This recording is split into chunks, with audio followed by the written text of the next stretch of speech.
I would feel so much better if I saw more of an actual ecosystem happening like it used to be. The London Olympics need more Sharpies. Okay, Mr. Woodruff, we already have 500 Sharpies. That's all we own. Well, I need another couple hundred Sharpies. So they had to go to a competitor and cross rent those other fixtures. When you have more of an ecosystem where you can set up the next guy down to have some cross rental, and then he can set the next guy down. When it becomes an ecosystem, then the whole business does better because everyone is getting a piece of those big dollars start to kick through, and it can help you make that bigger purchase because you're like, well, my buddy over here, he said if you buy these fixtures, he'll hold off on buying some more cross rent from you if you have the, and then you work together, you know, with competitors. I think And stuff like that, it's really important because it's the keeping up with the Joneses. Oh, well, they just bought that. I mean, it's dangerous.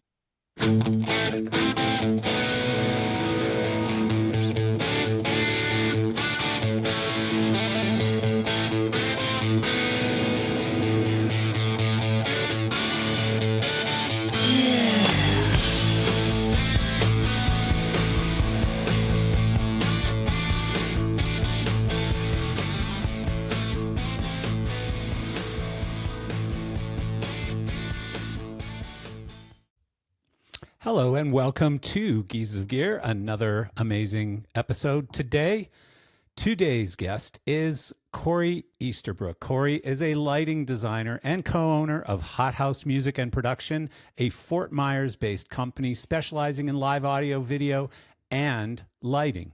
With over 25 years in the industry, Corey brings a concert-level approach to corporate events, conferences, and private productions across North America. Known for his creative lighting designs and high production standards, Corey helps clients deliver unforgettable event experiences. So, join me and welcome Mr. Corey Easterbrook. Welcome, Corey. How are you? I'm awesome. How are you, buddy? I'm doing really well. What is that thing that I see in your picture? It looks like a cello. Oh yeah, so that was a gift from my parents. It is a kind of like a music container. It'll Oh, hold like interesting. yeah, music notes and sheets and stuff like that. That's That's like interesting. my me and my wife's music band wall, memory wall, all Oh, that that's stuff. cool. That's cool. I like it. I like Uh, band memory walls. I Yeah, have I one, mean, but it's downstairs. It's not where I'm recording right now. So I'm recording in a little corner of a bedroom because it was the only place I could fit a desk or wanted to keep one, anyways.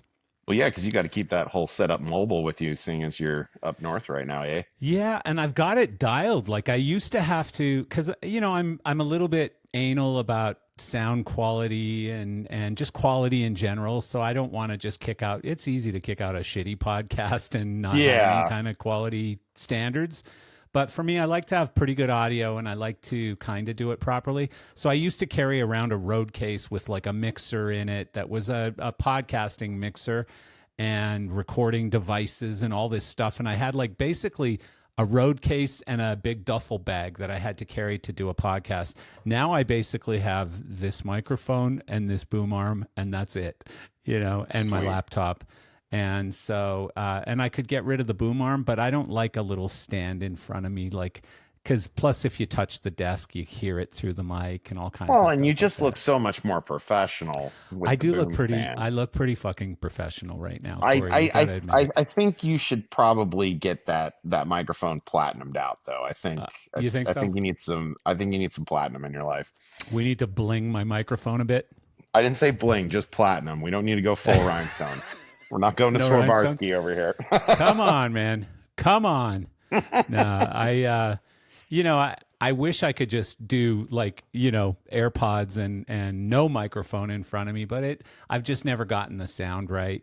Yeah. Today's podcast is brought to you by Elation. Elation Lighting is a privately held corporation established in 1992 and headquartered in Los Angeles.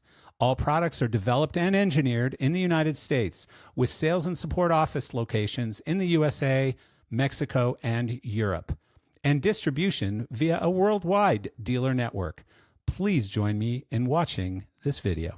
Elation Lighting presents the Rebel Profile, a powerful high-output LED moving head with dynamic color mixing with high CRI and rugged IP65 protection. Unleash the untamed power of the Rebel Profile with explosive output, uncompromising precision, and audacious projection that shatters conventions, all in a packed 500-watt package. The Rebel Profile delivers scene-wide color mixing, variable CTO, and a 7-position color wheel with high CRI filters and UV options. Elation's Rebel Profile harnesses powerful visuals with rotating and fixed gobos, dual rotating prisms, and high-speed iris. With an IP65 outdoor rating, it enables designers to create captivating experiences in the harshest outdoor conditions. Featuring a customizable logo plate, the Rebel series lets you brand every moment. Bold, distinct, and unmistakably yours. Break free from the status quo. How are you doing?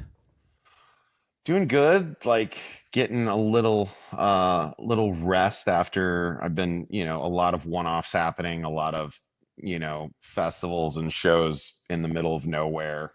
For You know, clients or for the band that you're always out with? for Neon Trees, we've been out quite a bit. Yeah, And then obviously like the corporate stuff too. It keeps me kind of all over the place.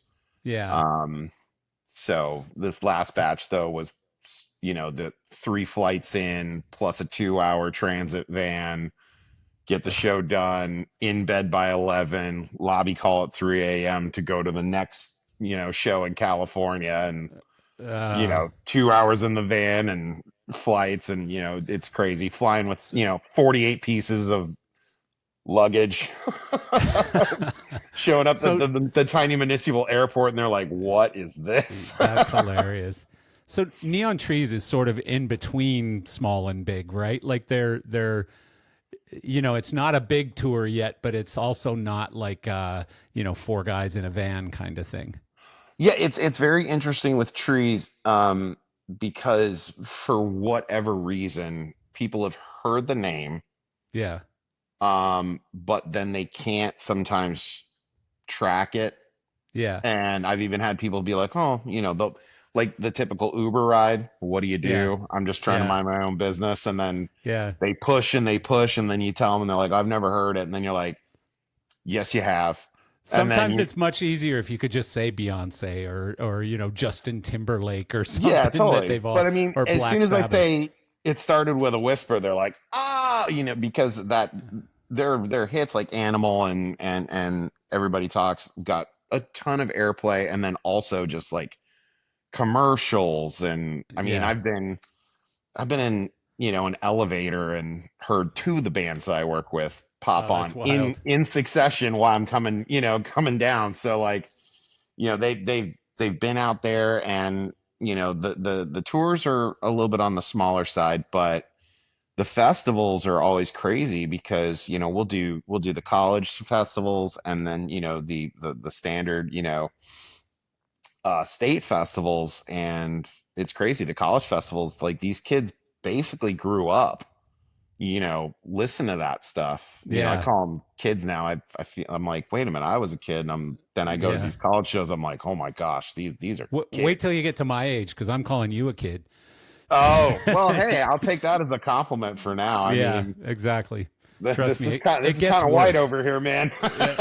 It gets worse. You become me Oh, and then go, what the hell just happened? Like a minute ago, I was, a young, foolish kid. Now I'm an old, foolish adult.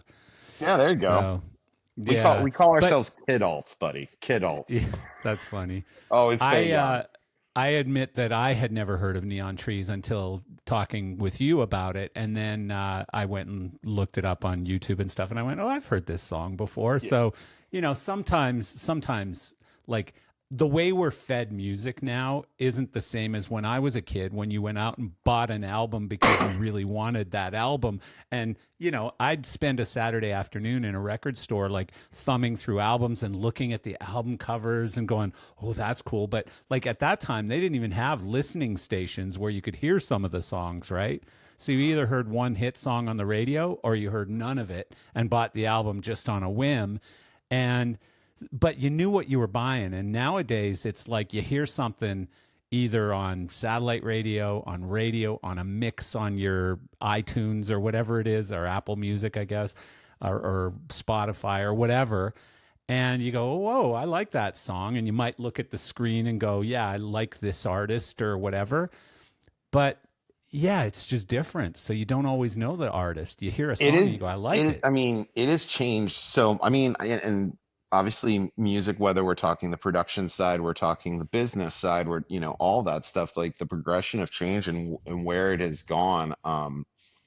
It's really wild because, you know, for me, you know, I wasn't obviously grabbing LPs off the shelf, you know, Right. and Yeah. dropping the needle. We had that at home, but for me, it was, you know, going into the store and listening to the disc. But, you know, you were, it wasn't so single driven. Like the album had to support the single. Yeah. Like if Yeah. the single was good, like maybe you might sell a cassette or Yeah. something like that that just was a single cassette, but it wasn't so single driven. So like that whole album had to be rock solid, No, you're you know. 100% right. And I go back so far that, like, if the album wasn't good, they just bought the 45. They bought the little, like, I don't even know if you've ever seen a 45, but Oh the yeah, yeah, yeah. small record, right? You And gotta remember, Marcel, I come from the punk rock DIY scene. You yeah, know, that's we true too. still print vinyl. You know, I've got That's a true whole too. stack Yeah. of vinyl right up there. So I'm with you, bud. That's true. No, but like literally, if the album sucked, you just spent 99 cents and bought the 45 instead of the $10 album or whatever, right? And I did that quite often because I just wanted that one song and I hated the band or something. And so yeah, I mean it's so different now. Today's episode is brought to you by Main Light, a trusted name in dry hire lighting and stage equipment rentals. Whether you're lighting a theater show, producing a major concert, or building out a broadcast set, Main Light delivers the gear you need to make your vision a reality. They offer a massive inventory of the latest moving lights, control consoles, trusses, LED fixtures, and durable IP65 rated gear that's perfect for both indoor and outdoor environments. From small-scale productions to massive stadium tours, Main Light is known across the industry as the partner you trust with the gear you want. But that's not all. Main Light also offer new equipment sales from your favorite brands and used gear pulled direct from their rental fleet. Every used item is rigorously maintained and backed by a 60-day depot warranty, giving you confidence and value in every purchase. With 3 strategically located facilities in Teterboro, New Jersey, Wilmington, Delaware, and Las Vegas, Nevada, you get nationwide access and the responsiveness of a local provider. Explore their rental inventory, request a custom quote, or browse their sales offerings online today at mainlight.com. And I remember hearing Bon Jovi on Howard Stern when I used to listen to Howard Stern. And he asked Bon Jovi, you know, what do you think about the music business today versus when you were younger? And he said, you know what? I feel like our children are missing out on that experience of going to the record store, going to Tower Records, and spending an entire morning or afternoon there, like just looking at album covers and just discovering all of these bands that they had never heard of and buying something based on what the album cover looked like or the names of the songs or whatever. And you could even go look at the lyrics sometimes inside the album cover or whatever. And he said, you know, the sort of kinetic connection to that, holding that album and looking at all the songs and looking at the pictures and everything, it's gone.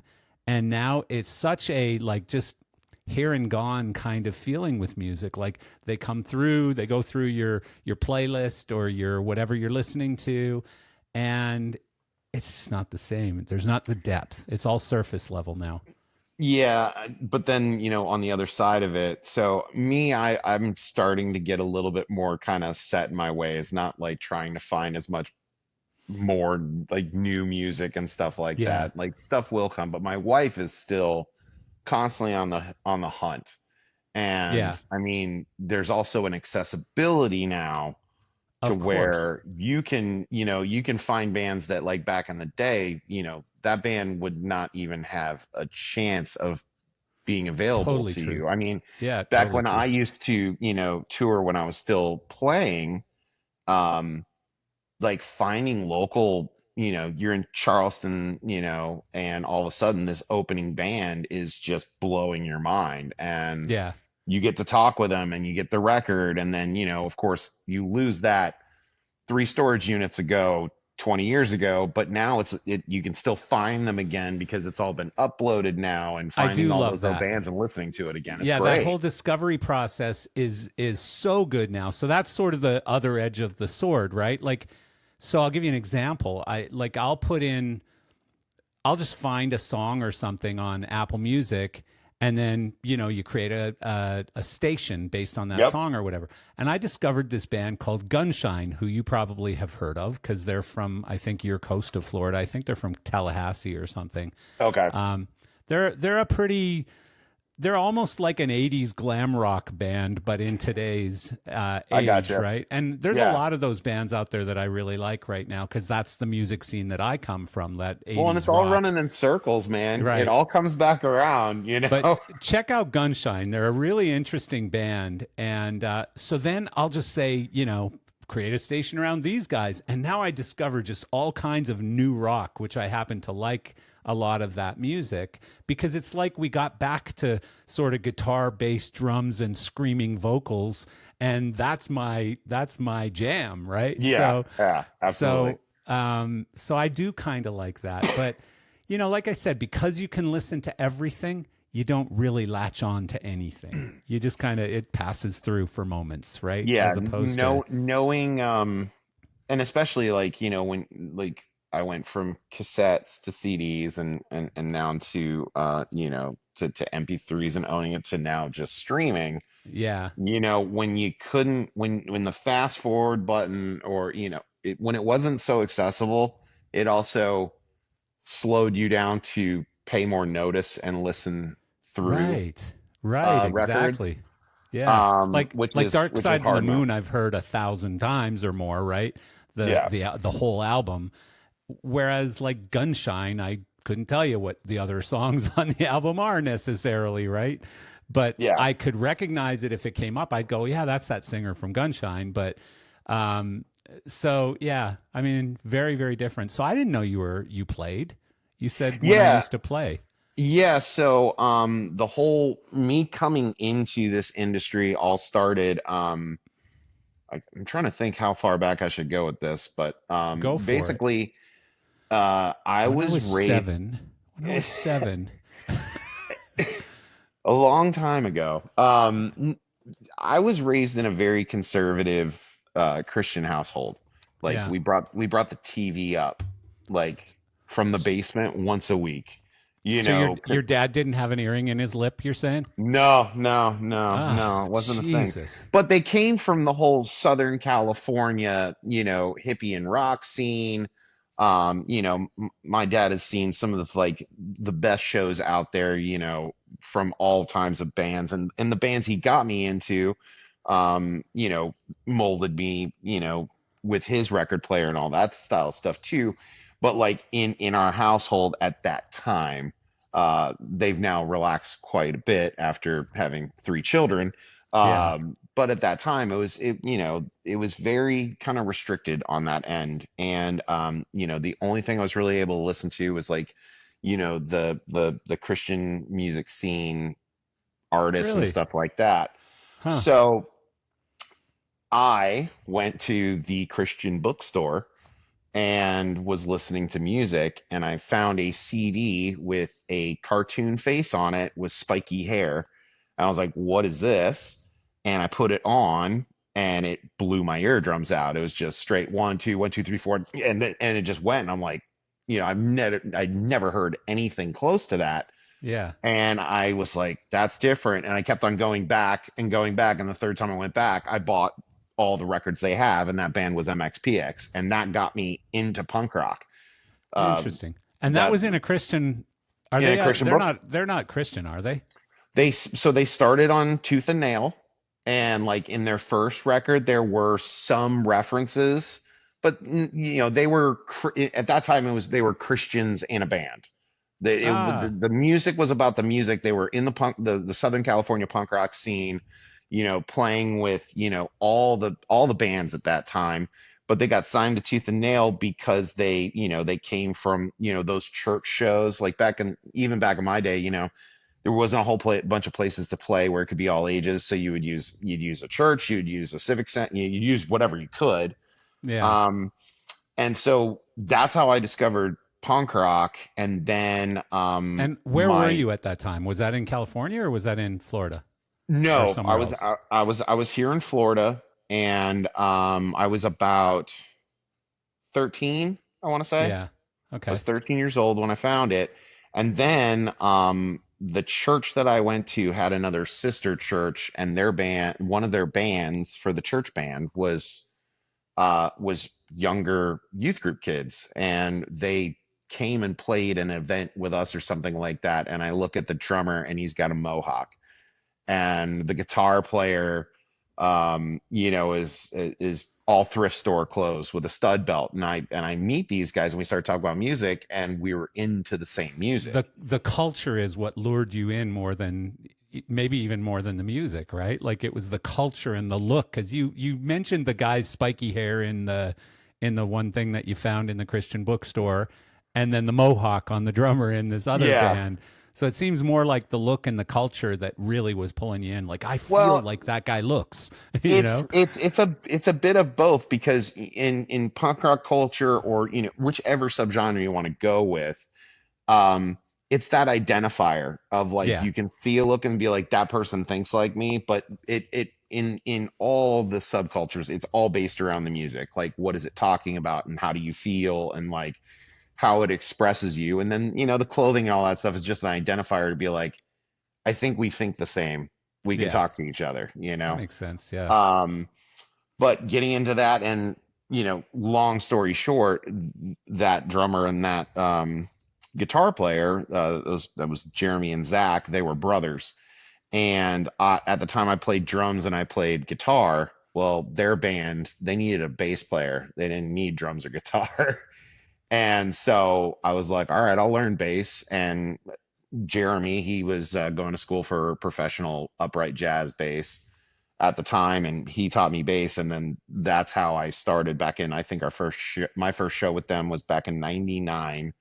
And that's how I started playing in the music scene. And then I got into hardcore and metal, and Where were you playing at the indie. time, though? Like when you started playing with them, were you playing in churches or were you playing in? So in Southwest Florida at the time, when we started getting our start, Florida at that time in the early 2000s was a hotbed for hardcore music. You had a lot of bands coming out of Florida that were blowing up really, really big.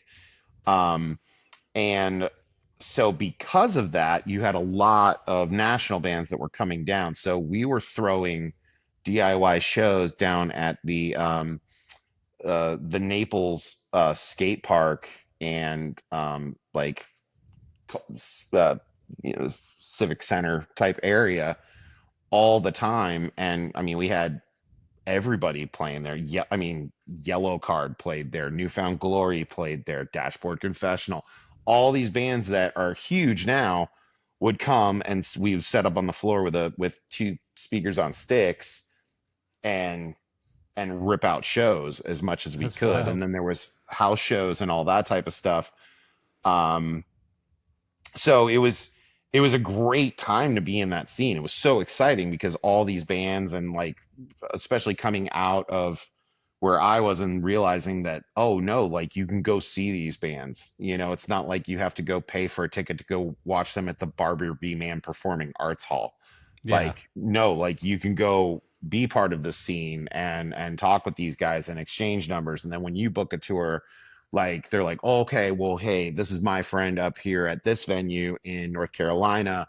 I'll set you up. We'll play with you. You play with, us. And like that whole DIY scene is kind of how I came up. And I really, really loved it. But, um, you get to that point in your life where you're like, well, I kind of got to grow up now, right? Uh, Like this isn't yeah. this isn't happening. Jeremy went off to play in a couple of bands and did the got signed, got dropped, all that whole story. Um and I went into corporate management wearing a suit and tie every day. Yeah. Corporate Which management, like outside the industry, outside, like you yeah, got away yeah. from music. Oh, okay. Yeah, like when at the breaking point, I was a national training manager for a company that's now defunct called H Gregg, Yeah, I doing remember them. sales training for them. They had offered me a huge A store on the East Coast. Like the rocket was really lit, but I hated it. I was like, this isn't Yeah. great. So Yeah. I was at the mall with my wife and I was like, I don't want to do this. Like it's not on my own terms. I Like can't it's even not see you inspiring. in that. You know what I mean? Like Everybody I talk, oh yeah, I don't see that being you just as much as I know about you. It just doesn't no. fit. It was still good though. I mean, I learned so much that benefited me now in Of my course. positions. I mean, Yeah. when you're running running a store of 48 people, all truck deliveries, customer service, training, everything that goes with it, it becomes Yeah, a lot of very moving helpful. parts. Yeah, Yeah. I could see that. Yeah.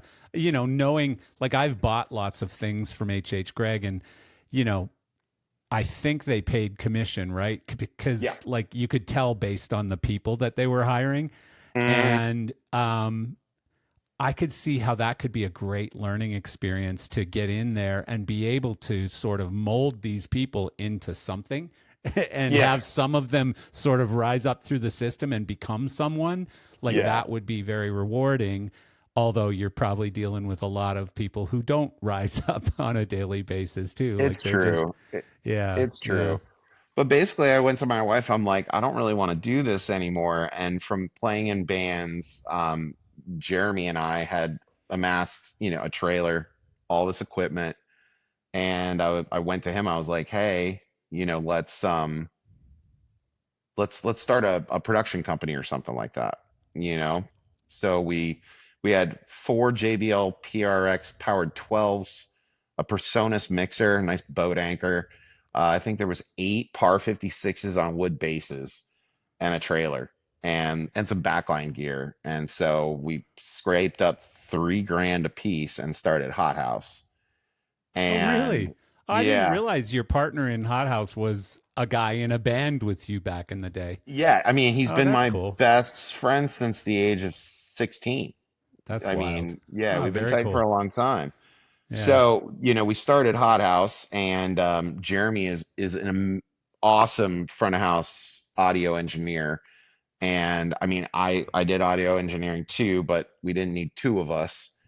And so that's where I started. I'd always really loved lighting. I'd always been very interested in it. I remember reading early like American DJ catalog books and like poring over them.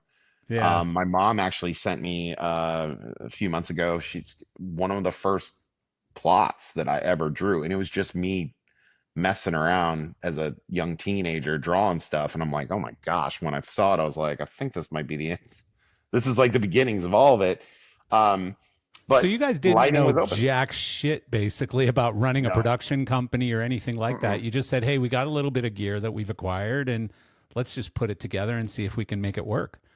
Yeah, well, we did know a little bit because after I had gone up to after 9/11, the job market was weird, and we had had a no-name storm that had flooded Fort Myers Beach, which is where I grew up, and my car had been basically completely underwater from seawater, Ugh. so it was dead, and I was like, I had friends that lived up in Gainesville, so I'd gone up there to just get out of town and go be somewhere else. Um, and that was cool and fun, but I ended up coming back because I missed my friends and all that type of stuff. Yeah.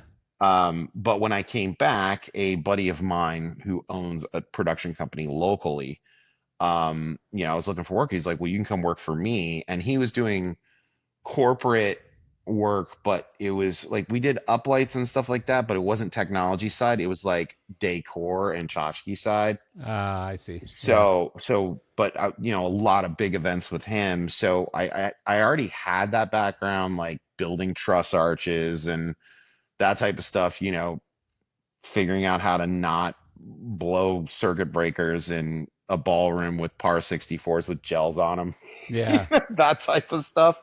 Yeah. But then the band stuff and knowing that background, then we were just like, we can figure this out because I have an artist, my artistic side, like I always knew about it. But Yeah. then once it started to being like designing, small corporate events and then doing audio and then getting into video and then getting into lighting, then it was like, oh, well, the lighting side I always loved. And so I ran with it. Yeah. And But in the Fort Myers area, is there business to support that? Like, I've never known Fort Myers to be a convention or conference sort of center. I could see Naples, perhaps. it's Naples. Marco Island is the heavier side of Yeah. it. Yeah. And honestly, when I started it, like, you're always coming from like a rock and roll thought process of like, oh, we'll do, these pop-up shows and like, these small little food festivals and stuff like that. Um, but then the business side, I started seeing like my friends that own these other, well, they're now my friends that own these other production companies in town. I saw what they're, like what these things were paying. I was like, this makes zero sense. Yeah. I Yeah. don't want to be out, dying in 100-degree heat every day, for this type of money. So I started to really pay attention more on the corporate side. And then, once you realize that where your shop is doesn't really matter in the corporate game, that was kind of a breakthrough for us. And we started to get these clients that had been using like in-house AV services, but they had outgrown, what those services could really do for them, and they wanted another level of care and attention and professionalism. Yeah. And we started to, bring those companies under our wings and help them build into better shows. And now we have a nice handful of amazing client partners that when we talk about these shows, it's not just a conversation of we want this and this, go do it. It's okay, how do we build together? How do we make this better? And part of that, and I think this is one thing that's unique to us, is I'm constantly trying to educate my client partners on how technology can improve their show from a content perspective, because there's a lot of trainings and learnings and breakout rooms and stuff like that, but then also help them grow on the financial side and showing them opportunities of how they can take care of their sponsors using technology and wow their sponsors to open up the wallets so that they can get Yeah. better Monetize it. Yeah. monetize it for better resources to make it a better show to grow bigger. So that's one thing that we try to do differently than anybody else. And then on the other side of that too is the gear is great. We love gear. I mean, I love to nerd out on it. I mean, you want to talk about a guy that loves freaking road cases? I'm your guy. Like, I would Yeah. have road case furniture if I wasn't married, but my wife won't let that happen. Like, Good. I love Good. it. No, it is good Yeah. because it's not comfortable, but You need some grounding. Thanks again for joining me on Geese of Gear. Today's podcast is brought to you by our newest sponsor, GearShare. Launching on September 2nd, 2025, GearShare is the first AI-powered rental marketplace for the live events industry. It's built to eliminate friction and locate even the toughest to find gear globally. Forget old school sub-rental headaches. GearShare is built around gear spotting, an AI search tool that actually finds the gear you need, plus GearSync, keeping your listings synced automatically and with almost zero effort. Even better, there are zero transaction fees. You rent, you deal direct, and you hold on to 100% of that revenue. If you're a rental or production company tired of losing gigs, low utilization, or dealing with manual methods, it's time to jump in. Getting in before the end of August gives you access to Founders Club discounts and other benefits. So visit gearshare.live to join the waitlist and take better control of your sub rentals and drive up revenues today. So with all the gear that's out there, there's all the innovation and we love it. It's great, right? All the new things that you can do, but it really comes down to the people. The Yeah. people that you have implementing the gear, the vision behind that they're bringing.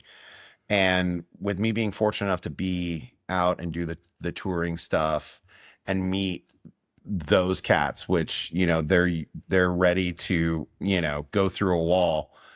You bring them onto a corporate show and they're like, wait, we're in air conditioning and Yeah. I'm sleeping in my own bed. This Yeah. is great. Let's do a No show. kidding. And nothing is impossible at that point because they're like, Yeah. we've seen worse. Yeah. Bringing them in and then they get to know my clients and they form bonds and then no one has to look for me being, the owner because they know all my guys can make anything happen for them and are empowered to make Yeah. anything happen for them. Yeah. It's a great business model for me, So going backwards though, like when you first started HotHouse, like did you think about going to Orlando and working for a production company as opposed to starting one in Fort Myers or working for one of the other local companies or something? Or was it just a very organic decision? We got this stuff sitting here. Let's just put it to work, figure it out. I think that's an interesting question. Nobody's really ever asked me that, so I haven't thought about it. Yeah. I think for me, after running the big box retail and doing all that stuff, I think I had the confidence to just say, well, I can run a business, so let's run a Good for you. business. But I Yeah. don't know if have you seen there's a few pictures going around on the internet. I don't know what show is that, but on the back of their the SL 320 or whatever it was, or maybe a Sam 450, they had a sign that says, "We just did this because we thought it would be easy," on the back of the stage. And I feel Yeah. like, getting into That was this, you. it's like, I think that was us. We were Yeah. just, yeah, we can do this. And then, you get into it and it's like every new thing that pops up and it's like, Well, you okay, we'll don't know figure what you this don't out. know. You No, don't know you what don't. you don't know.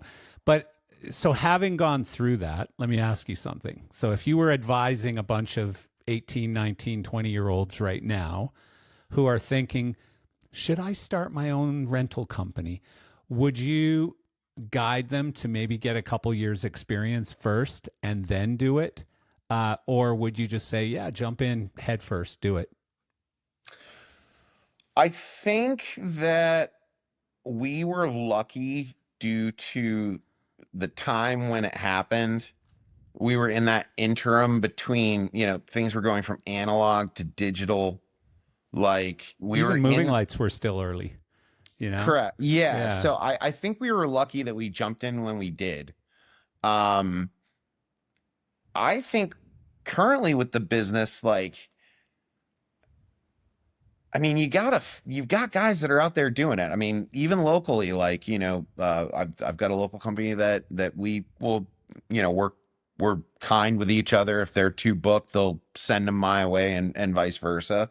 Yeah. But I get a little worried when the private equity is just gobbling Yeah. everything up.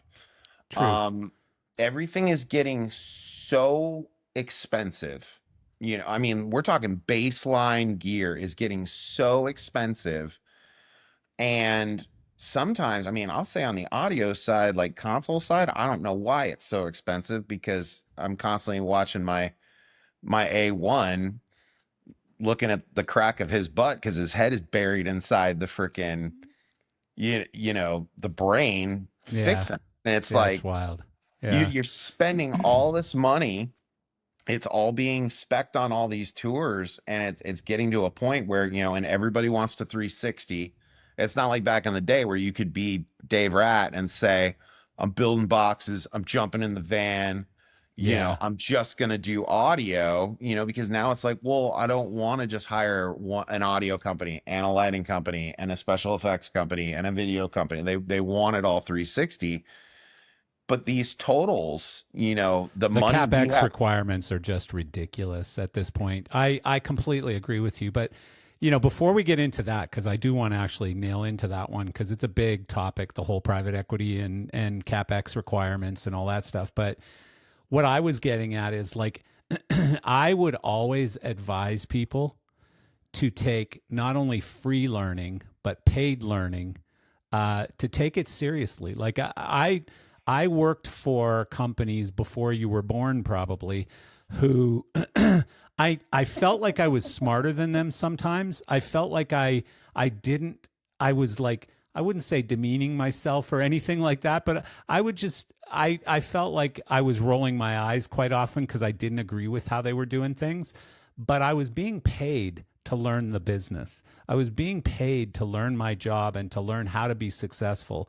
I was being paid to learn mistakes that weren't costing me any money. They were costing my boss money. And to me, that is invaluable. Like that, I'm not saying go waste your time working for a company for 25 years or something. I'm saying go invest your time for a year or 2 years or 3 years, whatever it takes, to learn as much as you possibly can about whatever it is you want to do with your life Yeah. before you go and dive in and lose your parents' money or your, the money that you got for your bar mitzvah or whatever money is laying around. Don't go blow that on your first endeavor if you have an opportunity to be paid to learn to be successful. Oh, and in the different forums, I mean, I think both of us have said this multiple times. Yeah. If you have access to a shop where you can, because it's important to learn it from the bottom up. Yeah, I agree Like completely. especially when you fast forward, when I'm dealing with crews, whether it be my crew or if I'm on tour, um, I am never gonna tell anybody to do anything that I haven't already done. I've done it all. Now, mine was different. I was doing it all because it was owner operator. I mean, it was Jeremy and I, and that's just it. Like, we bring a few people to maybe help, but it was all on us when you're trying to make money in the beginning. Um, I I completely agree do, with that. Like learn to work a broom before you learn to work an MA3 console. You know what I mean? yeah. Yeah. Because also like I've seen a few people where, man, they can the programming side is just, I'm like, whoa, like you're fast, you're good, like holy Yeah. cow. Me, I mean, I'll say it, I'm an older dog. Like the only reason why I know how to program is because I love lighting and I Yeah. love opping and I love designing. If I didn't, I don't want to learn programming. I don't want to, Yeah. stick with the latest updates and, oh, okay, now we've introduced that, like that's, I've already It's a got enough huge things time going on. investment. It Yeah. is. It Especially is. when you own another company, and basically like what I do right now on the lighting side, that's to fill my soul. Like, I mean, yes, there's a monetary value to it too that comes to my household, but I do Yeah. it because I love saying house lights go. Like Yeah. that's why I do it. Yeah. I like to create. I love to sit in the middle of the crowd and just feel the buzz and energy, It's cool surrounding that me. you're I able love to that. do that. It's cool that you're able to run your business and also leave and go out for a couple weeks here and there and do shows. Yeah, I Uh, mean, I'm incredibly blessed in that aspect, and big kudos to my wife for putting up with it with our yeah. four and a Yeah. half year old son. It's not always easy. It can be Yeah. challenging. I can't Um, believe your son's already 4.5. I remember when he was born. I I remember seeing it know, on Facebook or whatever when he was born. Yeah, four and a COVID half. baby. Jesus. Mine's 21. So trust me, it moves Yeah, quickly because I that's remember when my kid was 4.5 quite clearly. But yeah, he's 21 now. So yeah. it The does. time rips, man. It Yeah. it rips, and N- it's hard for you to remember them younger than they are when you're looking at them too. Like you go to Yeah. photos and you're like, oh my gosh. Yeah. So Um, how do you balance that though? Like as far as the lighting design touring or show side of things versus the business. So like when Neon Trees or another client calls you and says, "Hey, we've got 4 shows in in the Midwest in a month that we need you on. Here's the dates." And then you have to somehow balance that with whatever's on your books, I'm guessing, Yeah. for local work. Is that Well, challenging? it, when it comes to Hot House, it isn't as challenging because our schedules are pretty much 3 years in advance. Really? Wow. These entities, I mean, so one of the ones that we do is Common Ground Alliance. That's the call 811 before you dig. Ah, Infrastructure, all that type of stuff. It's nationally accredited. That's one of our big clients, and I mean, I know when and where that show is 3 years in advance usually. interesting. Because once you reach that size, I would say once you reach a size of 300 attendees or more, the pool of where you can go starts to shrink rapidly. And a lot of these places, I mean, a big favorite, if you have the money, is the Marco Island JW Marriott. Yeah. Beautiful property. It's like Yeah. I mean, I've done shows I've at Turtle stayed there. Bay. Yeah. It's gorgeous. Yeah. But as normal, you would say, "Oh, I'm bringing in my convention or what, or my association. What are you going to do for me?" That place is booked out so hard between that they're just like nothing.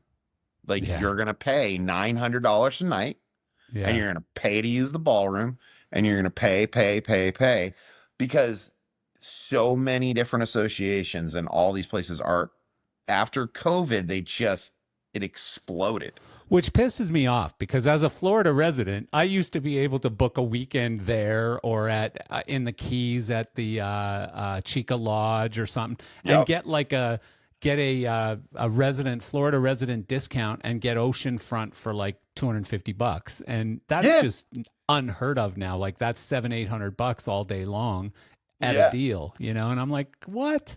What happened? Like I can't It, go anywhere anymore. it's gotten so expensive that for my last birthday, um, I was looking because I was like, well, we'll go to the Keys. I'll get some of the boys down and we'll go hang out. And Yeah. I'm looking at these places, and of course, if you don't know the Keys, like there's not a whole lot of beaches in the Keys. Like No. it's coral rock. That's what the Keys is. Yeah. So I'm looking at these places and look at the prices, and then I say, then you go to VRBO or Airbnb, whatever, to look at that, and then a 44-foot catamaran popped up, and I was like, "Oh, wait a minute! How many cabins has this got? 4? Yeah. Sweet." So we ended up That's staying cool. on a catamaran as opposed to staying at a That's hotel cool. because it's gotten so expensive to where Ridiculous. staying on $1 million yacht is cheaper than staying at a hotel, which is That's ridiculous. bonkers. Yeah, completely bonkers. Well, I'm seeing more and more boats in Florida being put on Airbnb and stuff, Yeah. like as options. Hey, instead of renting a hotel or a house, rent this thing. And So, if you're at the right type of marina, like a lot of these are resort style or marinas now that also yeah, have a hotel, so you have access to the pool, you have access to everything else, and it's yeah, super cool. But it's yeah, all symptoms of like these rooms are all eaten up and everybody's trying to book out. Um, to the point where I'm doing conference calls with inside labor unions, 4 years in advance of a show, and they're that's like, "Well, we need to wild. get this nailed down." I'm like, "When do you think this is happening?" Yeah. And they're like, "Well, it's next year, right?" I'm like, "No, man, you're booked out 4 years." Like, So that makes it easier though for you to be able to stick your shows in with your bands and stuff when you need to. it Yeah. does Yeah. really on that side. And Jeremy's really great, and my team is great. Yeah. I've got a crew of people, and since we work pretty much everywhere, I'm pulling from my touring buddies Yeah. because if you're flying in anyway, so Yeah. it doesn't matter where they come from. So I'm able to use the best in the business, Yeah. people that I trust, where if I'm not there, I'm not worried because I know they're getting a level of care that there's no way that my client would have access to Well, any and other way. your company too, like is of a size where it's not like massive stress. It's not massive, it's not like you have 200 employees that are constantly going, "Hey Corey, I need to." Hey Corey, hey, it's pretty calm and casual, I would expect. We have tailored it in a way for it to be the animal that we want. Yeah, that If makes a lot of sense. if things start to take off in a different direction, I mean, it's craziness is a phone call away, right? One Yeah, phone call can change your life, but we've tried to tailor it so that it can be this business facilitates our lives and our family and not in reverse. yeah, But when yeah, it comes to the lighting side, that's where HotHouse is easy to work with there. But my wife, that's where I have to pay attention. That's where the balance, my wife and my son, yeah, figuring out like, because I'm not the only, person, with a high pressure, high stress job. yeah. My wife is in the same boat. I mean, Oh, she's a buyer for Chico's fashion company, and she's handling, millions upon millions of purchasing, yeah. dealing with, especially like, when you're talking about all the trade stuff that's going on, where you're changing, Oh, yeah. It's got to be a all the time. nightmare. So she's stressed out too. And so that finding that balance is actually where I spend the most amount of my energy, is trying to make sure that we're having clear communication. But she's so amazing. I remember, because she doesn't get to go out and see the shows, like she's here and Being schedules, a and mom. I'm, yeah, being a mom, and I'm flying. But Yeah. Eric Price came through on the Mastodon tour and actually came to Fort Myers, which was great because we're like, oh man, we only need to get a babysitter. We don't have to drop them at grandma and grandpa's and get a hotel and blah blah blah to Yeah. go see a Yeah. show.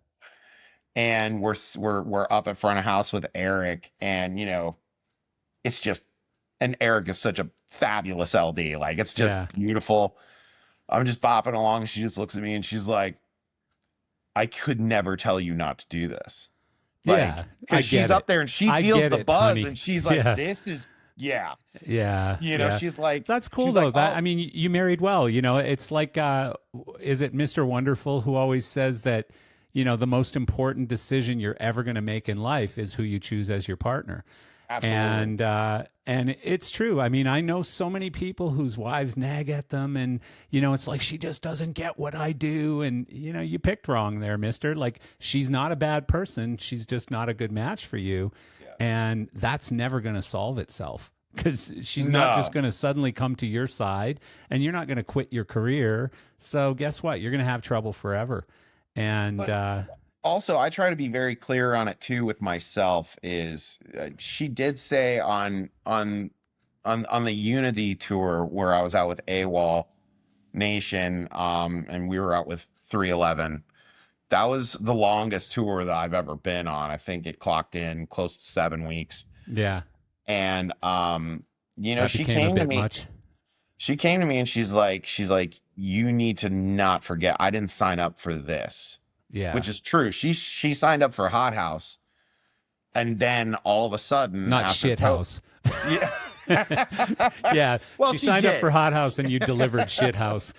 Yeah. This is she signed up for this shit house. So like, Yeah, yeah. Yeah, yeah, there's but bound to be some surprises there. yeah, but keeping that, in my mind and at the front of, like, this is all great, and, I love what I do, and it's so rewarding, and I get to meet such amazing people and see amazing places. But I always need to keep her on the front of my mind and tell her, hey, I'll quit it tomorrow if you need me to quit it. Because that's the other side of marriage, Wow. right? Good for you, That's the man. You know that's what? it, But you've said so many things, like, I hate to pretend like we're relationship counselors, but you've said so many things about communication and about being honest with each other and about, like, having those open talks, and how do you feel about this? Well, I don't know. How do you feel about this? And that's where it's all at. Like, as long as everybody's on the same page and you're communicating, there's going to be little flare ups every now and then of, oops, I'm gone for 3 weeks. Oops, this happened or whatever. But those are you can deal with those when, everybody's on the same page. So, I think we can deal with a lot of the issues of everything. You yeah. could pick and choose whatever you want with communication. When people Yeah. sit down and talk to each other as Yeah. people Yeah. with respect and operating grace and things aren't as things can Yeah. be simplified real quick. Well, When you have a little powwow on the deck and somebody's talking about my PA, my sight lines, and everyone's just like, all right, guys, hey, what should we do? yeah. You know, I'll give Focus a on the little, you give a solution, not the little. problem. Yeah, Yeah. dude, you can fix stuff so quick. When you Yeah. show up on deck and you're screaming at hands Yeah. and you're wondering why you're having a bad day, And why you your you blood cho- pressure's high and why you this and chose that. that. Yeah. Like Yeah. I come in and like I want hands to be laughing and joking with the crew too. They're not like some, sled dogs. Like come in, hang out. Hey, yeah, can you do this? And you just treat people with, respect and be kind. And I mean, especially in our industry, like people will go through walls for you. But if Yeah. you come in and you're talking down to them and like, hey, come on, man, Yeah. And when Yeah. I see it on my deck, I and here's one thing where I can get in trouble because as opposed to like big hat no cattle, big hat owns cattle. Like Yeah. I don't care who I'm talking to. Like, yeah, I own all this stuff too. I'm Yeah. here because I love to do this, but like you're talking on the Yeah. same level with me, whether you know it or not. I will call it out immediately. Yeah. Immediately. Good It's for like, you. no. And I don't care who you are because it's just you're giving you're giving your camp a bad name or your company a bad name because everybody talks about, oh, is this person coming through? Yeah, when they came through to me, those guys are assholes. Yeah. Like, and then not only that, that can go all the way up to your band because if you guys are assholes, then your band is assholes, Yeah. right? Well, yeah, you're a representative. Exactly. But No, just having a great day.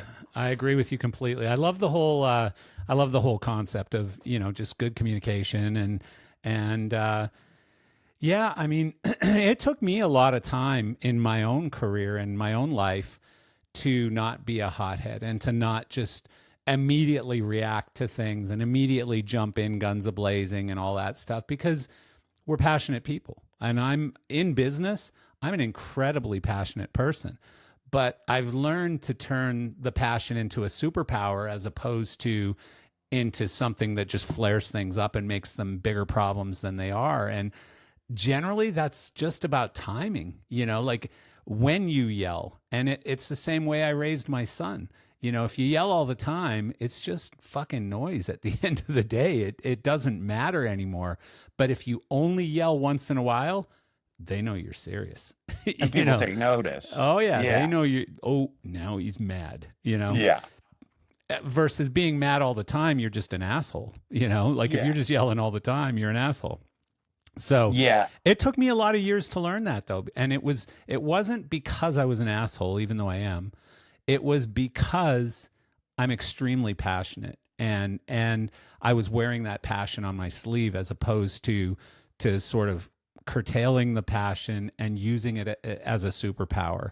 And that's what I try to do now. And it serves me very, very well. So, and I treat people the same when they're coming at me. Like if people come at me yelling, I'm either like, okay, if this is you and this is how we're going to deal with this, I'm going to take a little bit of a time out and we'll talk about it later when you're a little more capable of having a human conversation. No, I'm sorry. I'm just a little pissed off right now. Okay, that's cool. I understand that and I accept that and let's talk about that. But, so yeah, there's just ways without being condescending and stuff like that. There's ways to just be better. But I love the whole thing with your communication with your wife and how you guys have sort of set some boundaries, and every once in a while you got to break that boundary and then come right back in again as long as there's some communication involved and stuff. So that's Yeah, absolutely. I That's mean, good. I'll never be able to win the lottery because I already hit once with her. So that's just the way it is. Let me ask you a crazy question that you might not even want to answer. Go for it. So if you had a genie pop up right now and he said, I'm going to give you a choice. You can either have a business that becomes, a $10 million business that's wildly successful, but you got to completely give up lighting design. Or, you can go bump Koenig and become the LD for Metallica, or you can become the LD for Beyonce, or choose whatever artist in the world and you become their full-time LD for the next 10 years. Which would you choose? Well, so here's the deal. That choice is actually career or family. So I'd have to choose HotHouse. Wow, that's such a great I good mean, for you. What a great answer. have As you much as seen you my love kid? lighting design. He's adorable, man. Yeah, I love yeah, being with that dude. yeah, I get it, because I would make that same choice for that same reason, by the way. There's no way I would have left my kid when he was 4.5 years old. You could have held 14 guns to my head and I would have said, shoot me, because I ain't leaving, Well, and my wife, I mean, that Jordan's my wife, but she's my best friend. I mean, Yeah. when people will be like, "Oh, what are you doing this weekend?" And it's like, "Oh, we're going to a show," and they're like, "You still go to concerts?" I'm like, "Yeah, me and my wife go to concerts. That's our happy Yeah. place." Yeah. You Yeah. know, Yeah. like go to the festival, have fun. Like I have to turn that side of my brain off where I'm analyzing everything, going like, "This," I gotta Yeah. kill that Yeah. because I don't want to kill it for her. Because she's Yeah. like, "Are you judging everything right now?" I'm like, "I'm Yeah. trying not to. I'm trying not to." Not outwardly. In my own head, perhaps, but not outwardly. I won't say anything. But I No, mean, it's cool. we have such a we have such a great life, and then with the COVID surprise of Griffin coming into the mix, like Yeah.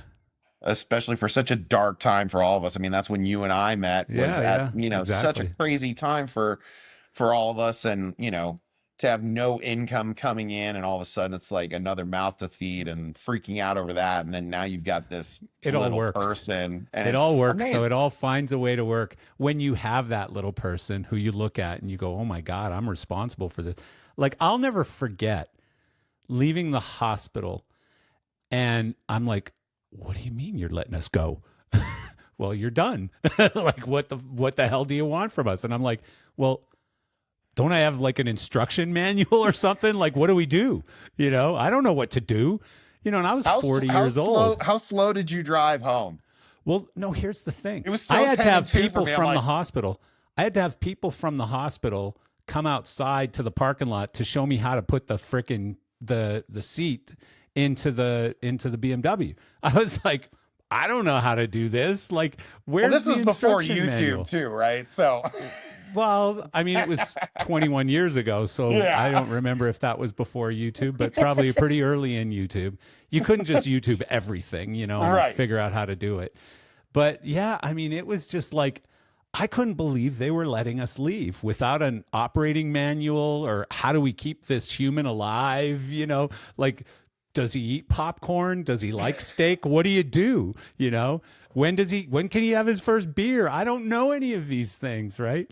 Let alone, like, I put the seat in backwards. I had the car seat in backwards because, it's supposed to be rear facing instead of Yeah, forward facing or whatever.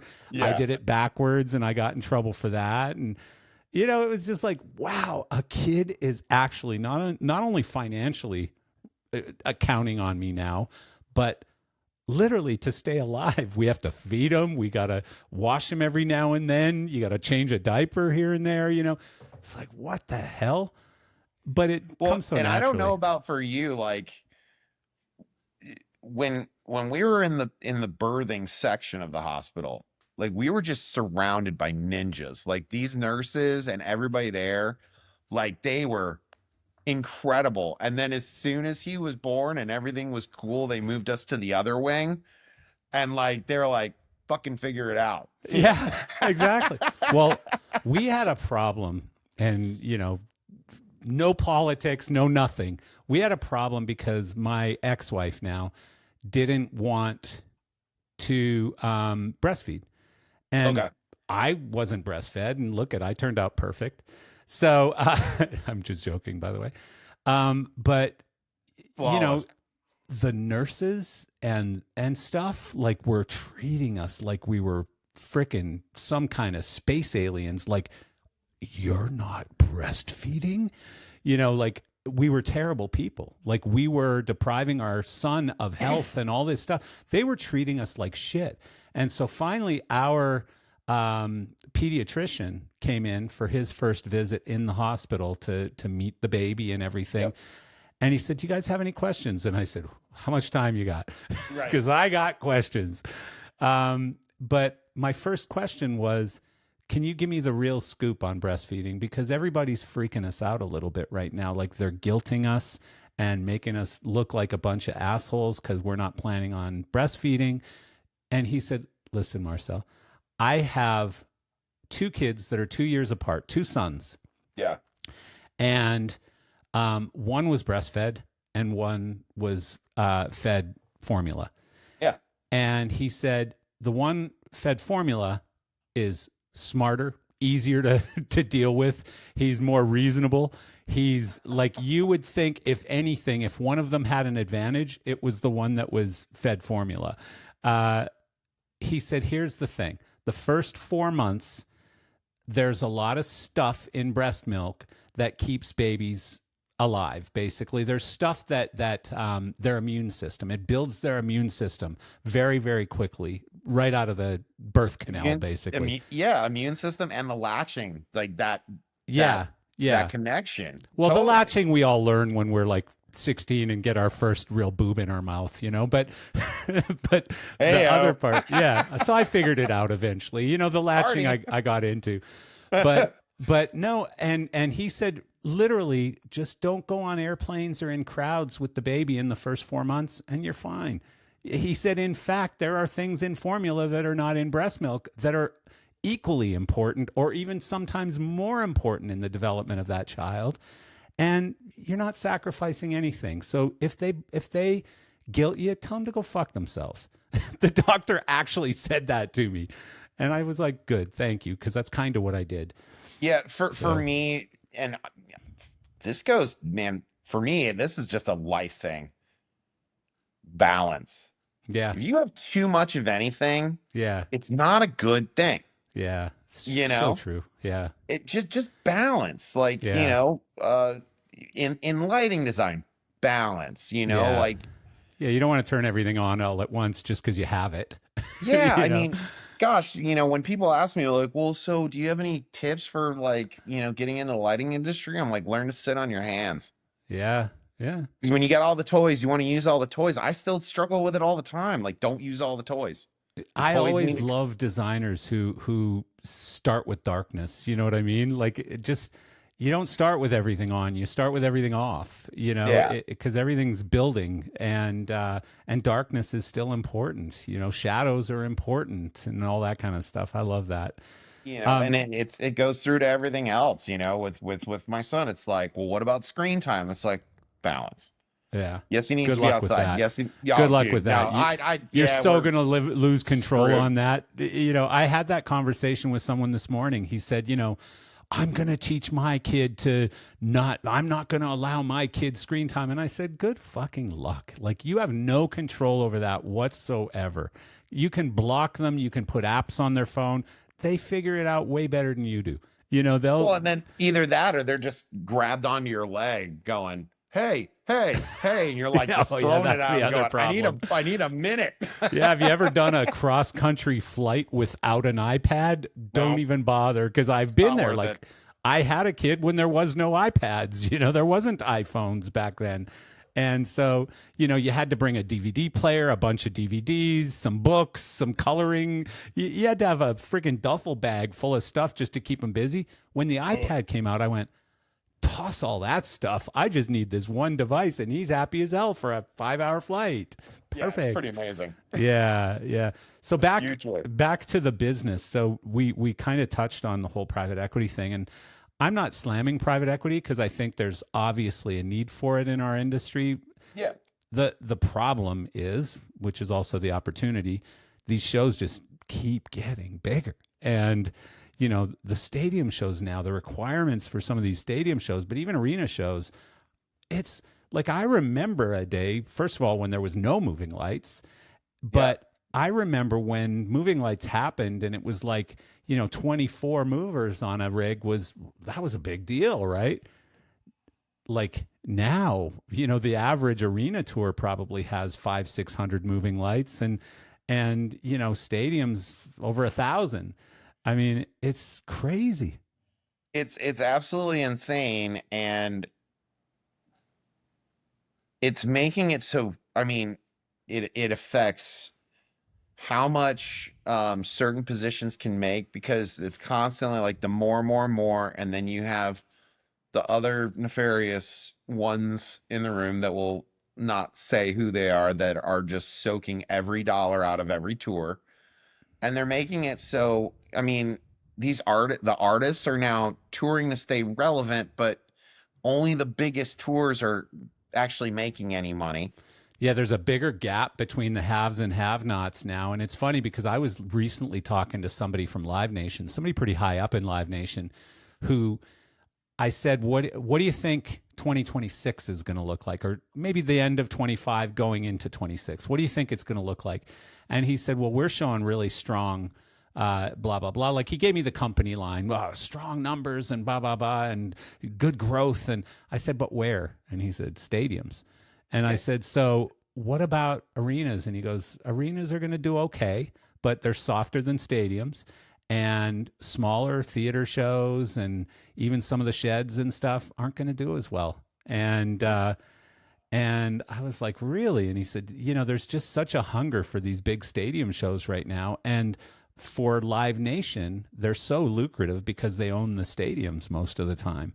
So it's interesting the direction this business is going, because, the really big seem to be, it's funny because it's almost the opposite of the industry, our companies. I see that the biggest and the smallest right now are struggling, and it's usually due to a lack of capital in some way. Mm-hmm. Like, you've got the PRGs and Solotechs and stuff who are always fighting to get additional capital in, and our loans are getting sold from this private equity to this private equity or whatever. And then the smallest ones may not have access to the capital they need to be able to grow to the next level. Right. And they don't have access to those shows at the next level unless they're able to buy a lot more gear to get to those shows. So there's sort of a crunch on both ends, but yeah, I don't know. It seems dangerous. It seems like we're headed for a crash somehow, I just, I would feel so much better if I saw more of an actual ecosystem happening like it used to be. Where it's like, oh, yeah, was it the London Olympics? Need more Sharpies. Okay, Mr. Woodruff, we already have 500 and something Sharpies out there. That's all we own. Well, I need another, I can't remember what the figure was, but it was another couple hundred Sharpies. So they had to go to a competitor and cross rent those other fixtures. Yeah. When you have more of an ecosystem where you can set up the next guy down to have some cross rental, and then he can set the next guy down to have some more cross.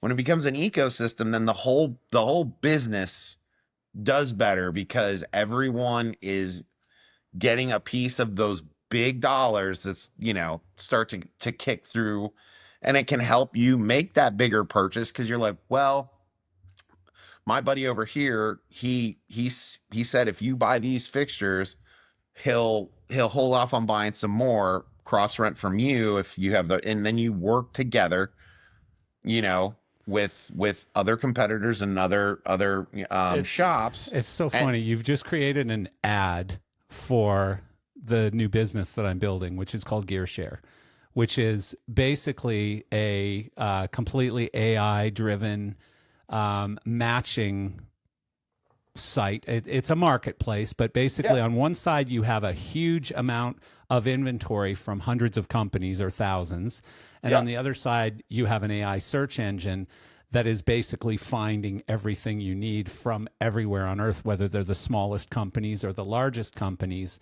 And so what that allows is little companies like HotHouse to be able to put their downtime on inventory up for availability. So it's Airbnb for our industry, basically. Yeah. And because I feel like one of the, and now it sounds like I'm selling, but I'm not. This is just my true feelings. I feel like that one of the challenges that our industry has to overcome is this: every time somebody says, I need another couple hundred Sharpies, you got to go out and spend, 200 times $5,000 or whatever, that's $1 million, to go and buy another couple hundred Sharpies.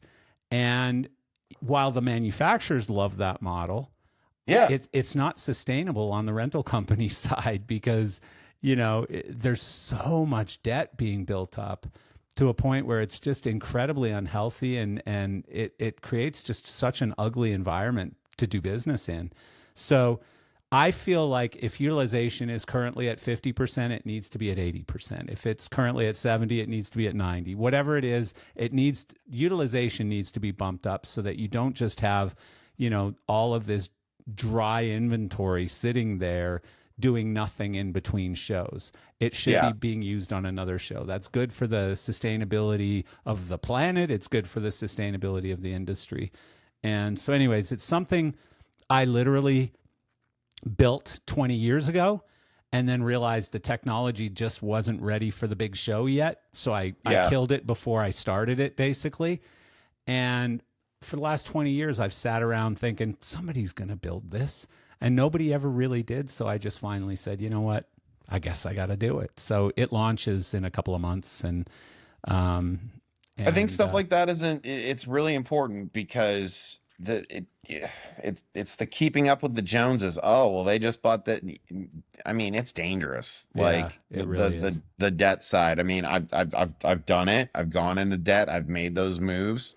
Yeah. But I try to be very, very cautious, because, I mean, I've seen, election cycle downturns in businesses, because, it's a pause off, because even though nothing really changes sometimes for that client, they still want to pump the brakes, and you see those ups and downs, and then COVID, or, all this other type of stuff. I want to make sure that I'm nimble enough to be able to make it through the next once in a lifetime crisis, seeing as that's just my thing now. I guess that's just a millennial thing. No, is but like, it's smart. It's smart to, like, the thing that's going to break you is debt. And our industry, I believe, is carrying a significant amount of debt right now.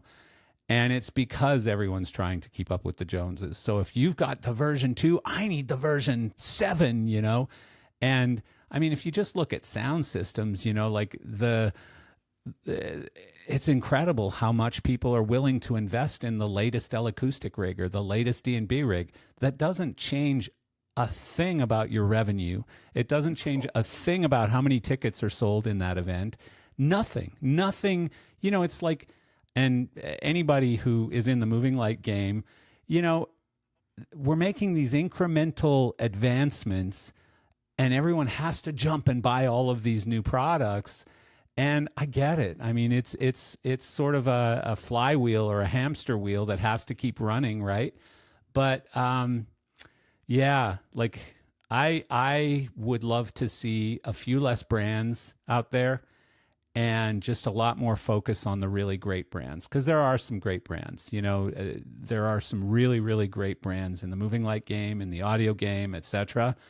And now we're seeing all these. Like, I cringe every time on these whatever the light networks are all called on Facebook now, but I cringe when I read these posts.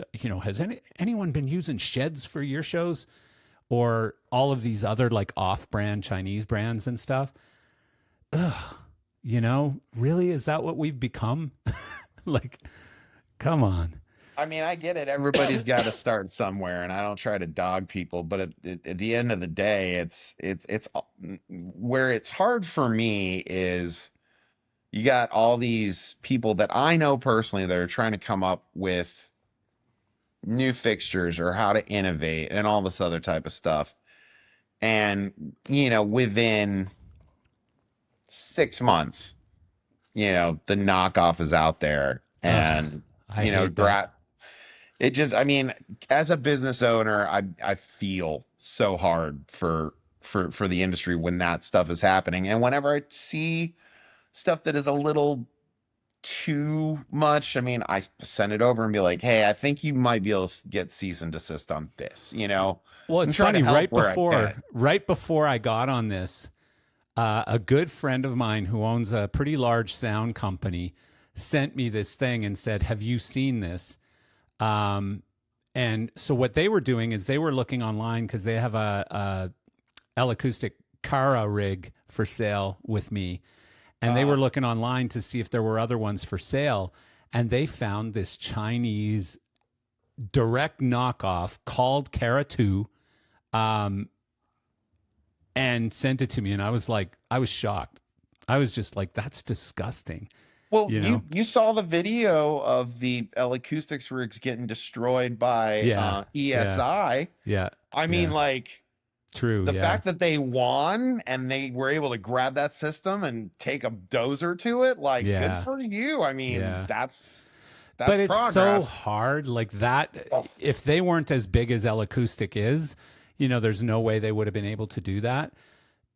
How about the smaller companies who are getting ripped off like that? Like, you can't afford to go to China and fight these people on their soil Yeah. and take them to court and do all these things to try and protect your trademark or your patent or whatever. It's just too hard, and they pop up so quickly. And I mean, look at the MA consoles, the MA2 that sat on a booth at LDI last year. Like, shocking. Just completely. And I know people, and I won't say who they are, but I know people who buy them and use them, Yeah, and honestly, like, and I understand this, and my perspective is different. Fort Myers it's not a small town, Yeah. but I didn't grow up with any type of real technology around. So when it came to getting into lighting, what was holding me back was I needed a console. And, there is like more theaters around. There's not any real venue that would have a console. So that's how I got in with Campsys, was because I didn't want to buy a knockoff because I knew that would mess me up. Yeah. But I also needed something that I could afford and that hopefully I could learn, Yeah. But also, this is where, when these consoles are so expensive, it turns into into gatekeeping a little Yeah. bit, unless you're in a bigger city, because like, You're how are right. you going to learn No, you're the right. muscle memory on this stuff? But the problem is, and I think so few people recognize, and I'm not trying to excuse MA for being super expensive or anything. Oh, no. But the thing is, to support the software and to continue advancing and innovating the software is very, very, very expensive. And you either have to charge for every update you do that everyone would just scowl at, or you have to have a really high starting price, because you're going to be supporting the software forever. So could they sell that console for 15, 20 grand? Sure, of course they could. If you look at the hardware that's there, put it all together, I'm sure it's probably 5, 6, 7 grand in components, maybe 10, I don't know. But even if it's 15 grand in components, could you sell it at 30 for a brand new MA3 console? Of course you could. But then you're going to have to charge for software updates because, they have how many programmers that are 100%. But constantly improving that. how many people that you and I both know, if we told them, look, you can keep 2, but there's a subscriber fee? Yeah. I know 5 off the top of my head that would be like, thank you, Jesus. I don't want to learn another thing. Just let me keep my 2. You know? Yeah. I've Of talked course. to multiples about it. They're like, oh, of course. the market is there. I mean, don't get me wrong. I remember when, there was a small portion of time where HotHouse also had a recording studio because Yeah. Jeremy loved recording. And then I broke down the numbers. I'm like, I don't know how anybody is staying in business, because the signal chain you want to buy is like how much we charge an hour, right? So Yeah. do the math of how many years it'll That cost recording to pay studio that. business. I mean, can you imagine being in a business that changed that much? Because, like, again, I'm old, so Yeah. I grew up with people using, uh, tape, 2-inch tape that cost a fortune and was a very expensive process, and you had to be in a studio. Nowadays, this Mac computer that I'm talking into right now comes with GarageBand, which is a pretty kick-ass recording studio in a computer for free. And, I'm like, that's pretty wild. But, when you get into all of the digital recording now, it's so inexpensive and so accessible that literally anybody could build a home studio and record a hit album in that home studio. You know? But I mean, I remember when Pro Tools went from you own it to like they're talking about subscriber, and my business partner was like, just like all the other, everybody was like, this is crap. I bought this, I get it, but I mean, that is where we're kind of moving Companies towards. have to. I mean, there's no way to support software without being paid to support the software, period. It's a very expensive world to be in, where you have to and unless you keep adding features, people aren't going to keep buying your product. So, right. When you have to support software for long periods of time, you have to build profit margins in to be able to do that. So, when people complain that Chinese MA2 knockoffs, they should be out there, because that should be a $10,000 console, not 50 or whatever. And but those guys don't have the burden of writing the software. They're just stealing the software. So I mean, that's not reasonable either. There has to be incentive to innovate. And it's one of the things that I learned working for all the manufacturers that I did. Back then people weren't so brutally capable or willing to knock things off as much as they do today. Back then it wasn't an issue. Now it's just like, if you come out with the X light, the greatest light that was ever built, like you said, within a couple of months, there's going to be knockoffs. Like identical knockoffs too. That's the thing. They're almost identical. And it used to be where they could copy hardware. They could reverse engineer hardware and copy it really easily, but the software was bad. So moving lights would go like this, or moving lights had goofy software in them, and they just never operated. But now, the software is just as good. And so, that's a scary business. It really is. And I don't know, how long is Roby going to be able to sell $15,000 moving lights? I don't know. I don't know the answer to that. Yeah, I mean, and that's where it's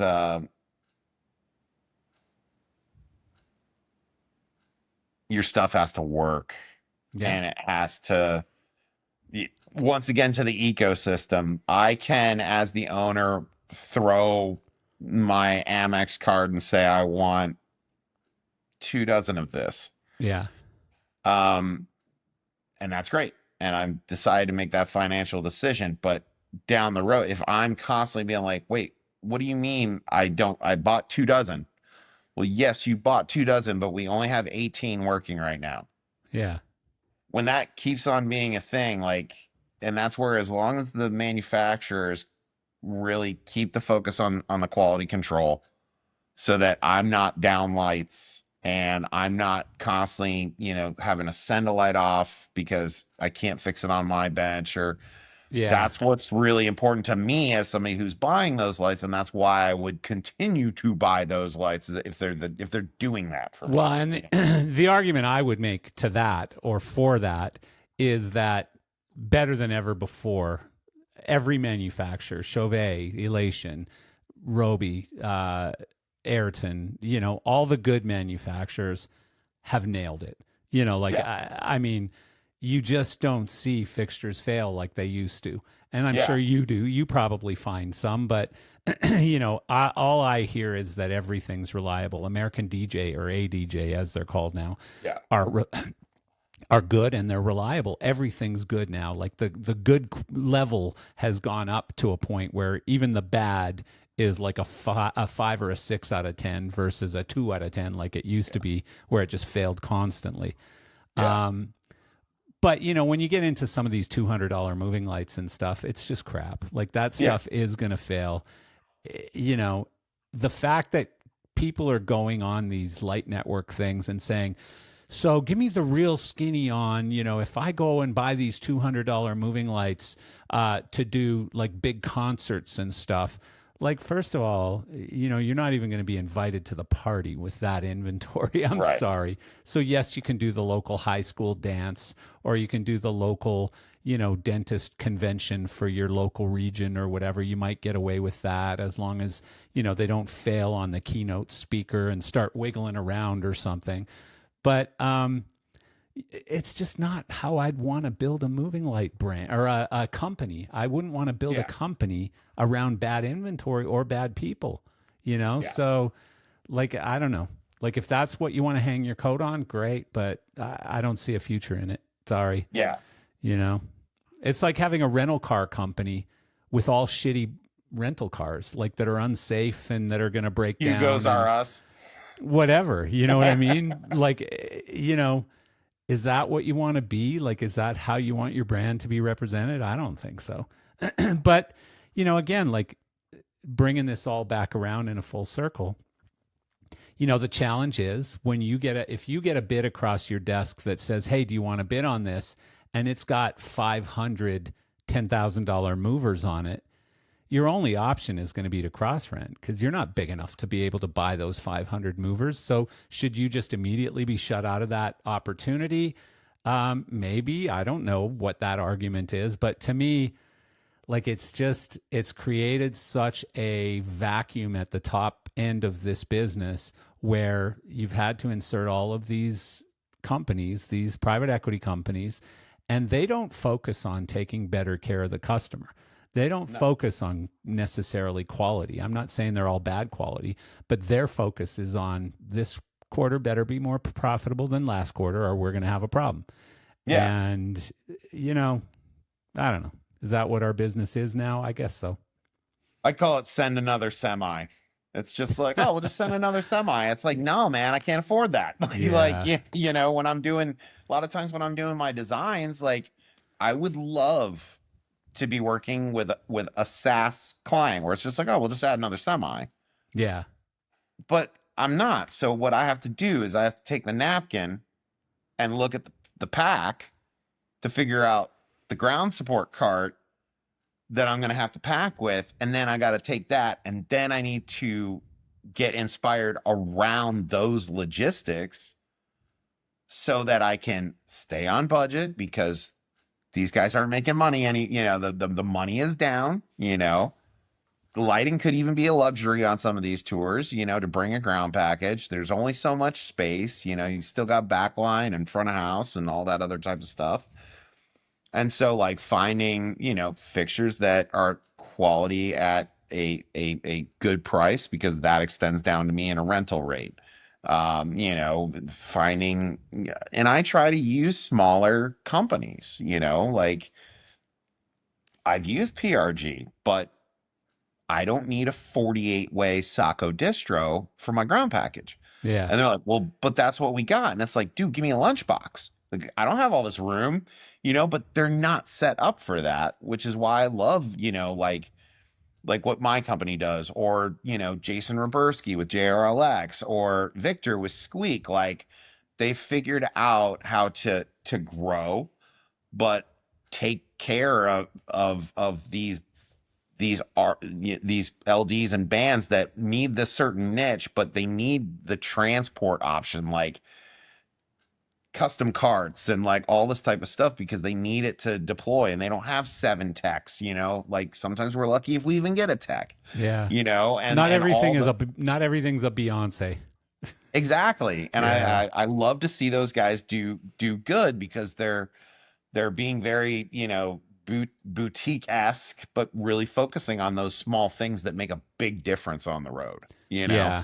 Yeah. Well, that's also your crowd, like you're supporting your friends and your network, and that's a good thing. Like, there's nothing wrong with that at all. And that's nothing against PRG or anybody else. Like, I think in our industry at every level, I think there's opportunities, and I think there's necessities to deal with somebody at that level versus at that level.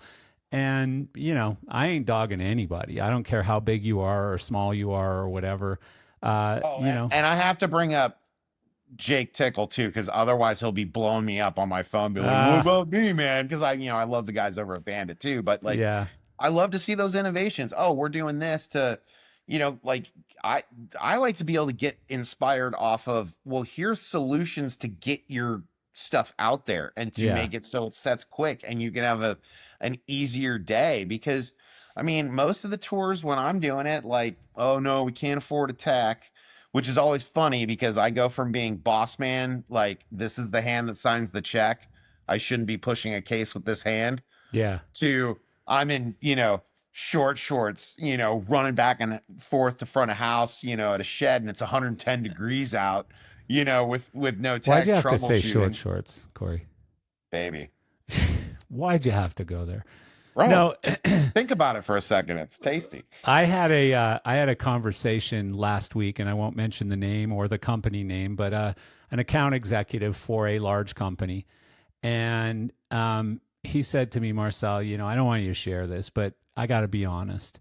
I don't feel like our company is focused on the client anymore. And I said, what are you talking about? And he said, well, I have like 20, 30, 40-year relationships with some of these clients, and my company has taken them for granted. And really, they've just become numbers and they feel it. And so I'm Yeah. talking to clients all the time now who are saying, you don't give a shit about me anymore. And I'm like, no, no, no, no. Of course I give a shit about you. Of course I do. Like, we've had 20 years of experience together, and, don't worry, I'll get this done. And, so I feel like this is happening at a lot more companies now, where you're seeing account executives who are having to sort of deflect for their company, and make excuses and cover up and all of those things. And again, it's that sort of banker DNA that's infiltrated our industry. And, unfortunately, that's the reality now. So I don't know. Like, I don't know. Well, and here's the thing. Let's not get it twisted. It's culture. And when you have a private equity, like, they're any given day when you have private equity come in, they're worse than what it used to be being bought out by a corporate publicly traded company. It's far worse because every day they're looking at your balance sheet and they're saying, should I sell the building that your blood, sweat, and tears, your warehouse that you bought, to my other holding company that is now going to rent it back to you at a bigger margin rate, and just start to, like, oh, we'll just tear a piece off here, tear a piece off here. And then all of a sudden the company is looted, but they're sitting there going, well, what happened to your business? Like, it's not as good as it used to be. And it's like, you got in the way, you got greedy, there's nothing left. And the culture is not about the client, the customer anymore, or in my theology, like, you can also fix a lot of those issues by, if you think about your employees and you take incredible care of your employees, then your employees will take incredible care of your customers. Yeah. And then your So customers will take incredible care of you as the that's right. business owner, right? Yeah. No, And it's a and great here's the cycle. thing: when you take the soul out of it and it all just becomes about dollars and cents, then it is just dollars and cents. Well, in fairness, I would say that there are a lot of private equity held companies in our industry right now. And I won't mention names, but there are some really great ones who really do care about their customers and really do have a great culture. And, I will say Live Event Productions, a company that I did a lot of consulting and supporting work with as they were rolling up this group of companies that included Zenith in Orlando and Gemini and Delicate and others. They, right from the top, they have very good culture. They have very good people who really give a damn about the company. And, I was talking to someone in the company a week or two ago, and I said, at some point, you guys are probably going to sell to another private equity group or something, like, right? And nope. And I said, really? Nope. Why would we want to leave this business? We love this business. And so yes, it happens to have private equity money in it, but it's run with a passion and a feeling for, really taking care of their customers. And so they're still out there. There's a lot of those out there like that have private equity money, but really they are still built on doing the best work and taking very good care of their customers. And I know a lot of people will say that in their tagline, X-Light, we care, or things like that. And Yeah. most of it's bullshit. A friend of mine used to always say that whenever somebody has professional in their name, they usually aren't. Whenever somebody has international in their name, they usually aren't. Things like that, right? But I think there really are a lot of companies with private equity money in them who really do care. And for the companies that look like they don't care, I know a lot of people in those companies who still really do care, and they're fighting that culture. They're saying, I see the boogeyman coming in, but I'm fighting him. I'm going to keep him from taking over our business. And they might lose that battle, but at least they're fighting for their clients and stuff, right? And it's also hard too because I'm a business owner. I get it. Like I get the day to day. I get the grind. I get it's always on. Having the stability of money and all this other type of stuff. And I totally understand why people sell because I can't say that if somebody just didn't come to me with a bag full of money, and you and I have talked about this, that I wouldn't be tempted because I know where I could invest my money somewhere different in hindsight and not have all this stress. Yeah. There's Yeah. other things I could do, but I wouldn't be passionate about it. But, what's your price? You know what, Corey? I heard somebody say yesterday, and I think it was on a podcast I was listening to or something, and he was an older guy, and the other person asked him, do you think you're going to retire soon? And he said, why would I do that?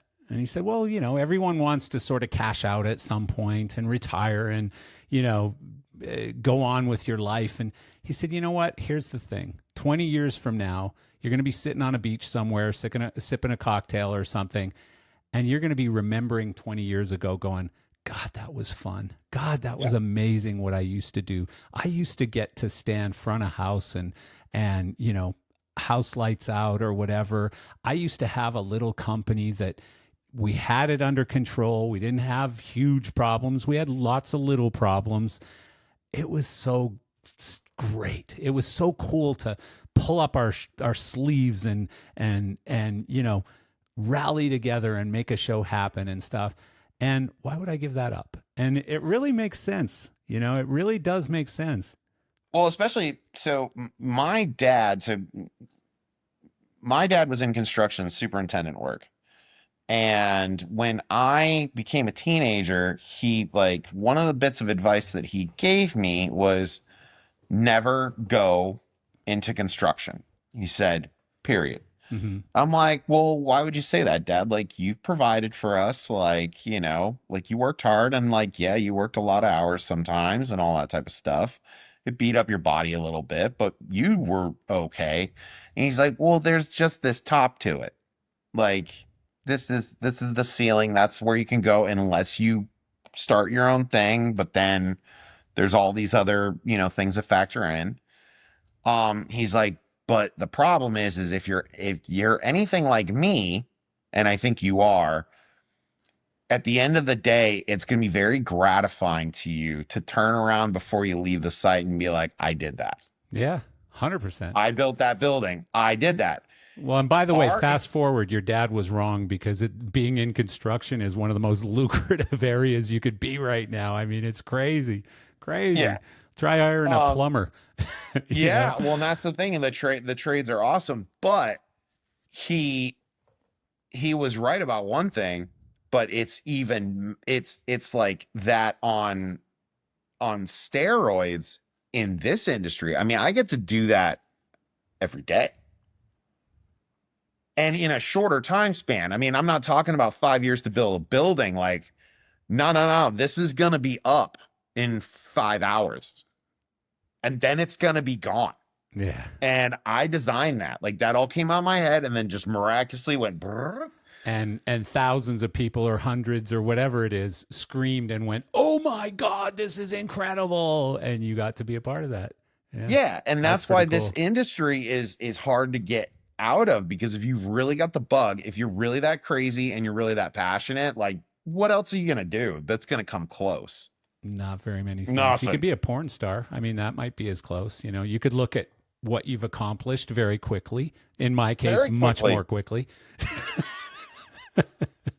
I think on that note, Corey, we're done. We've covered it all at this point. Religion. Deal us out. Yeah. No, I do have to jump, but I appreciate you doing this. This was a long time coming, and we got to do it again because Yeah, man, for very sure. It's enjoyable always, conversation. Talking about it's all always kinds good to of catch up with you, buddy. It's raising always a good babies. time. We talked about marriage. We talked about religion. We covered it all, I think, you know. Private equity.